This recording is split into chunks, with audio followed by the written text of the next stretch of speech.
ইয়ামিন, এমন বাজে গন্ধ কিসের? আমি কি জানি? তুমি বাথরুম করে পানি ইউজ করনি? কে বলেছে আমি পানি ব্যবহার করিনি? অবশ্যই করেছি। ইয়ামিন, সত্যি বলো বলছি। টিস্যু থাকতে পানির কি দরকার আম্মু?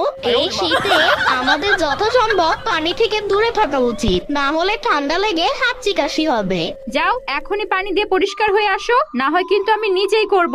না, নিজে করবে মানে? আমি এখন বড় হয়েছি না? আচ্ছা, যাচ্ছি।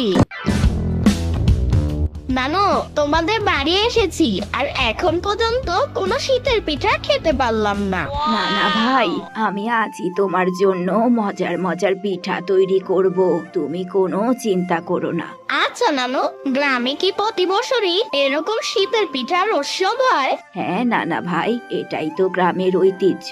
প্রতি শীতেই বাড়ি বাড়ি পিঠা বানানো হয়, সমস্ত আত্মীয় স্বজনদের বাড়ি বাড়ি সেগুলো পৌঁছে দেওয়া হয়। গ্রামে কত মজা হয়, শহরে এসব নেই। শহরে শুধু স্কুলে যাও আর আসো। আমি এখন থেকে গ্রামেই থাকতে চাই তোমাদের সাথে।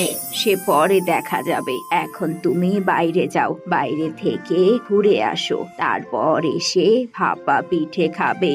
আমি তোমার জন্য মজার মজার ভাপা পিঠা তৈরি করছি।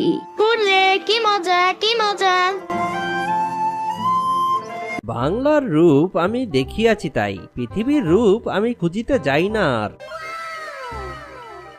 বাহ, কি সুন্দর কবিতা!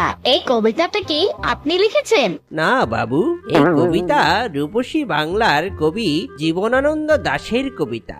সবই ঠিক ছিল, কিন্তু আপনি আমাকে বাবু বললেন কেন?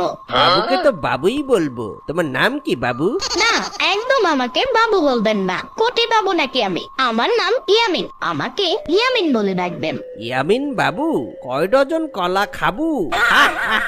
আপনাকে ভালোভাবে বললে কাজ হবে না, বুঝেছি আমি। আপনাকে এখন আমার বায়ো মিসাইল দেখাবো, এর জন্য কিন্তু আমি কোনোভাবেই দায়ী নই। Bio missile? এটা আবার কি বাবু? এই তো এখনই দেখাচ্ছি, দাঁড়ান।